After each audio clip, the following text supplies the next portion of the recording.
I thought I was alone, but then I heard it. That faint, raspy whisper calling my name from inside the walls. It wasn't just once. No, it got louder, more insistent. And that's when I knew I had to leave. But the house, it had other plans. You know those stories people tell about houses that just feel wrong? The kind that give you chills as soon as you step inside? The kind that makes the hair on the back of your neck stand up for no reason at all? Well, I used to think those were just ghost stories, the kind you tell around a campfire to scare your friends. But this is no story. This is my life now. It all started when I moved into a cheap rental home on the edge of town. The kind of place no one looks twice at. It was old, creaky, and it had clearly seen better days, but for the price, I couldn't complain. At first, it was just little things: a cold draft, creaky floorboards in the middle of the night, doors that wouldn't stay shut. Annoying, sure, but nothing that made me think twice. But then came the whispers. It was late one night, well past midnight, when I first heard it. A faint voice. At first, I thought it was the wind, or maybe the neighbor's TV. But no, this was something else. It was close to close. The sound was soft, almost like someone whispering right next to my ear, even though no one was there. Come here. I froze. My heart pounded so loudly in my chest. I was sure I was imagining it. But then it came again, clearer this time. Come here. I need to tell you something. I jumped out of bed, my skin crawling. I checked the whole house, nothing. Every door was locked, every window sealed tight. No sign of anyone anywhere. But the voice didn't stop. It got louder, clearer. I convinced myself it was just stress, or maybe I was still half asleep. But as the nights wore on, the whispers became more frequent and more specific. They said my name. Josh.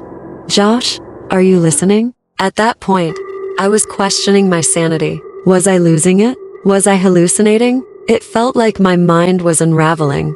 I started sleeping with the lights on, blasting music just to drown out the voice, but nothing worked. I knew I wasn't alone in that house. There was something there, something watching me.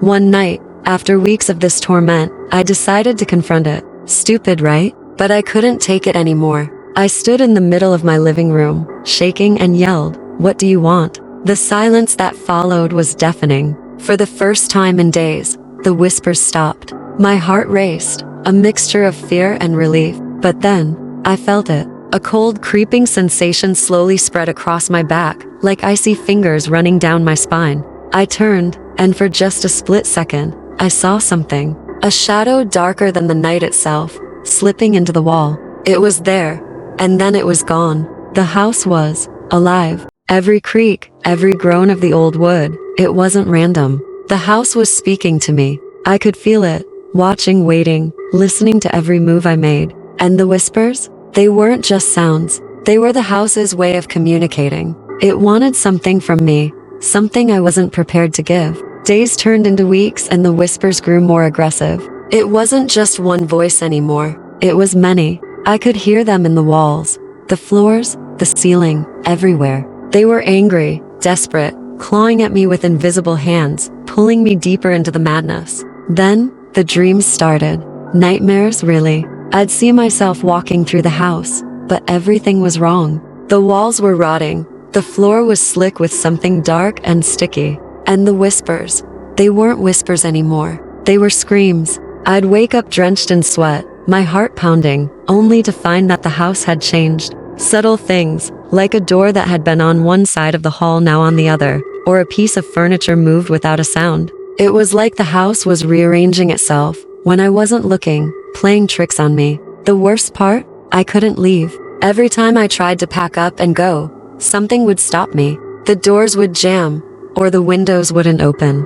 The house had trapped me. One night, after yet another restless sleep, I woke up to find the air thick with an oppressive silence. No whispers, no creaks, nothing, just stillness. For a moment, I thought maybe it was over. Maybe the house had finally let me go. But then I noticed something. Someone standing in the corner of my room. It was a figure, tall and distorted, its face hidden in the shadows. I couldn't move. My body was frozen with fear as it slowly turned its head toward me. And that's when I realized this thing wasn't part of the house. It was something else, something worse. Its eyes glowed faintly in the dark, and it opened its mouth, but instead of words, I heard the screams. The same screams from my nightmares, echoing in my head, louder and louder, until I thought my skull would split open. I bolted out of bed, sprinting for the door, but it slammed shut in my face. The thing moved closer, its form shifting, like it was struggling to stay in this world. The walls seemed to pulse around me, as if the house itself was alive, feeding off my fear. I don't remember how I escaped that night. All I know is I ran. I left everything behind, my clothes, my phone, everything.